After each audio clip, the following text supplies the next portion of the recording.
Hello students, we have been discussing living world. So in the previous video we have discussed about the general characters. We have been discussing the general characters of living organisms.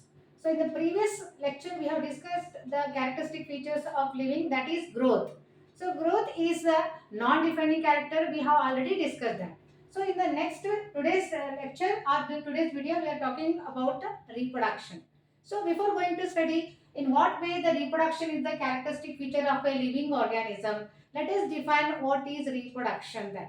So reproduction is a process in which the new individuals or new progenies are produced either through asexual or sexual reproduction.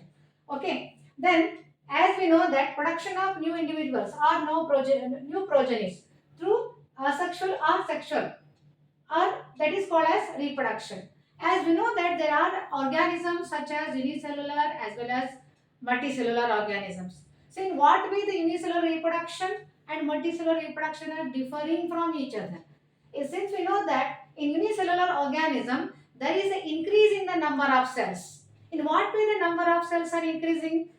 As you know, the amoeba is a unicellular organism.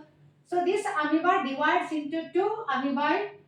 Okay, so the number of cells are going to increase. As a result, the multiplication of the cells takes place. In other words, the growth here, not only growth is occurring, even the reproduction is also occurring. It means that growth and reproduction are the two processes which are synonyms to each other, or they are similar to each other. Reproduction as well as growth. But in case of multicellular organism, the progenies characters are not exactly similar to their parents. It means the sexual reproduction taking place here. So in the multicellular organism, the features of progenies are not exactly similar to their parents because the sexual reproduction going to take place in such organism. As let us understand some more aspect of the reproduction. So can we say that reproduction is a defining or it is a non-defining? Reproduction cannot be taken as a non-defining defining character. So it is a non-defining character. It is not a defining character. So in case of non-living organism, reproduction does not take place. Only the living organisms they exhibit reproduction. Then you might have heard there are some organisms such as mule, sterile humans, couple, worker honeybees. So why we have taken these examples means though these organisms are living. Take for example mule. So what is mule? So mule is a progeny which is obtained after mating, means when the male donkey mates with the female horse, then the progeny called mule is obtained. Similarly, sterile human couples.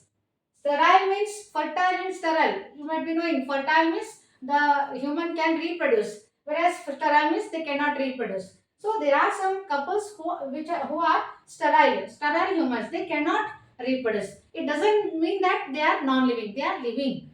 But this is the case where mule, sterile human, as well as worker honeybee. Worker honeybee is also not a. These are sterile ones. They cannot reproduce. But all these, what is the common thing among these organisms? The common thing among these organisms, they are sterile, but they are living one.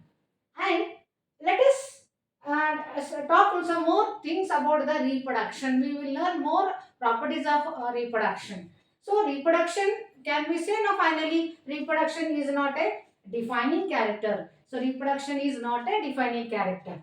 Okay. So let us continuously we shall study the reproduction classification. So on what criteria the reproduction is classified? On the basis of the gametes, on the basis of gametes produced by the organism, the reproductions are classified into two categories. Number one, asexual reproduction, sexual reproduction. Okay then. So the more details about the asexual reproduction we will study in the next video.